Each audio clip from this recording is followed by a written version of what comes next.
Alrighty then, my Jedi and Sith friends, how are you doing today? It is I coming at you once again, your friend and your favourite galactic hostess, Star Wars Meg, and today we have some very unprecedented news. This is something which kind of just came out of the blue. It originates from Illuminate data reports talking about the cancellation of Wonderman, but in their latest piece, they've unveiled the most watched Star Wars shows from the first 2 quarters of 2026. In other words, from January to June, so the Vision spin-off isn't really included, but a couple of these results are pretty darn unexpected. As Bespin Bulletin says, the results will surprise you. So no more jibber jabber, my dear friends. Shall we take a look? Let's go. Now, the most interesting thing about this data is that it shows you a demand for Star Wars that you don't really hear about in online spaces, and I suppose, the general fandom just consumes Star Wars, watches it, enjoys it with none of the drama. But it also goes to show you that some of the projects that a lot of fans bashed are actually still quite a big hit. But let's first begin with a huge record for Star Wars animation.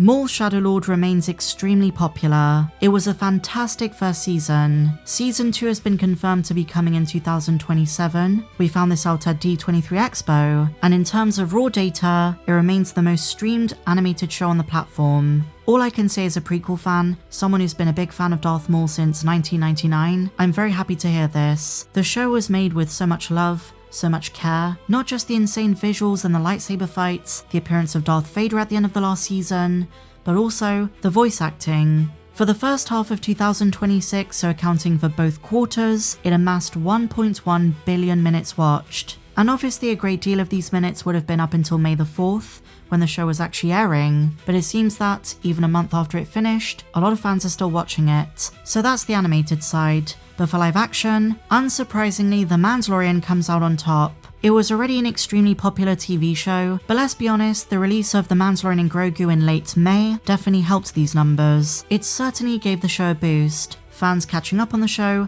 maybe discovering it for the first time ahead of the film, and because season 3 is next on this list, those who never watched the 3rd season finally catching up on it. The Mandalorian season 1 racked a total of 887.9 million minutes watched, season 3 got 790, and season 2, which is my personal favourite, 728. And you might be thinking, well, it makes sense season 1 got the most viewership, but how come season 2 got less than season 3? Well, viewership trends since season 2 came to an end actually bears this out. Because of the global you-know-what, it's statistically more likely for a fan to have seen season 2 when it aired compared to season 3 in 2023. And even anecdotally, I know plenty of people who've said they've watched the first 2 seasons but haven't caught up on the 3rd. So these numbers actually kind of show this, that in preparation for The Mandalorian and Grogu, those who didn't see the 3rd season seem to have gone back to catch up on it before going to the cinema. So collectively across the 3 seasons, The Mandalorian comes out on top. Even more proof that there is still demand for it.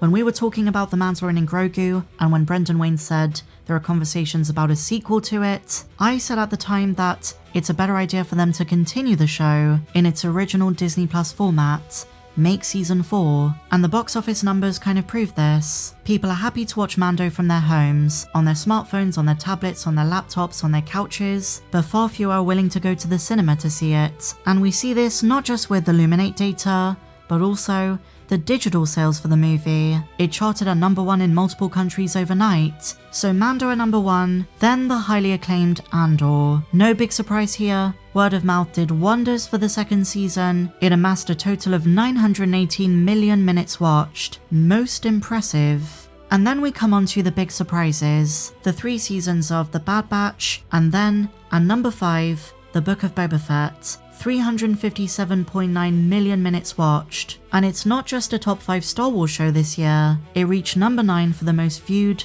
original Disney Plus series. I don't know about you guys, but for a show that was considered so controversial and hated, I think that's pretty darn amazing. And I've said it before and I'll say it again, the raw viewership data when it aired broke records. The Book of Boba Fett finale, which was chapter 7, In the Name of Honor, saw a 36% boost in viewership over The Mandalorian Season 2, Chapter 16. The Season 2 finale, The Rescue, with Luke.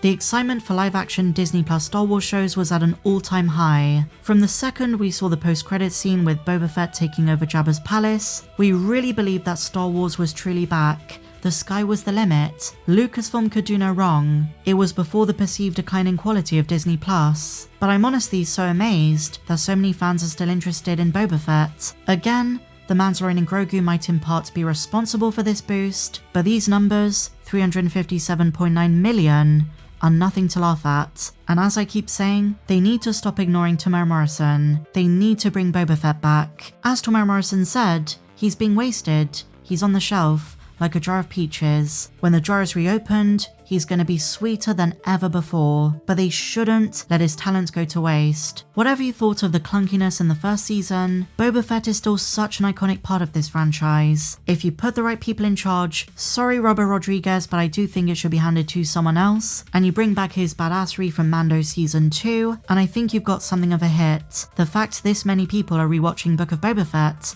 tells you everything you need to know. Temuera Morrison is begging to come back. The man is certainly in incredible shape, but he's not getting any younger. If you want to use him while he's still in peak Boba Fett form, you need to jump on it. You need to call him up and say, look, we made a few mistakes with Book of Boba Fett, but we've got this perfect story to bring you back in. And in my opinion, with the way the Mandalorian and Grogu showed us more of the underworld, set up some of the remnant involvement in some of the scummier parts of the galaxy, you've got the perfect opportunity to bring the daimyo in. Boba Fett and Fennec Shand kicking ass across the galactic underworld. But look, you guys know how much I love Boba Fett. I'm just so happy to know that this many fans, 4 or 5 years after the show aired, are still keeping interest alive. I'm sure Tem would be happy to hear about this. But I think all of this data shows that, despite Lucasfilm wanting to prioritize the big screen, as they did this year with Mando and Grogu, as they're going to do next year with Starfighter, there is still demand for Star Wars TV. And you might be saying, well yeah, duh, but keep in mind, at the tail end of Kathleen Kennedy's leadership, at the tail end of Bob Iger's tenure as Disney CEO, there were legitimate talks about how Star Wars on the small screen was a massive failure. It didn't generate enough revenue, which is true in a lot of cases, but the numbers seem to show that over time, especially when you're generating interest in the franchise through the big screen stuff, a lot of fans do go back to rediscover the Disney Plus catalog. And I think you're going to see a similar trend when Ahsoka Season 2 comes out. Watch the viewership data for the first season see a huge boost. As for Marvel's Wonderman, which is the original reason that Illuminate Data posted this in the first place, after analysing the various data points, contrary to popular belief, the show didn't flop. It actually performed fairly well. The show ranked as the second most watched Disney Plus original by both minutes watched and estimated season views. In both cases, it performed just okay, but as we've seen with The Acolyte, the numbers weren't good enough, and the show was deemed too expensive to renew in this current climate. What do you guys think about all of this new data? Do you want a season 2 of Boba Fett? Do you want him to appear in another New Republic spin-off? Let me know down below. And if you enjoyed this one, please be sure to give me a big fat thumbs up, subscribe if you're new, and I'll see you in the next one. May the Force be with you, always.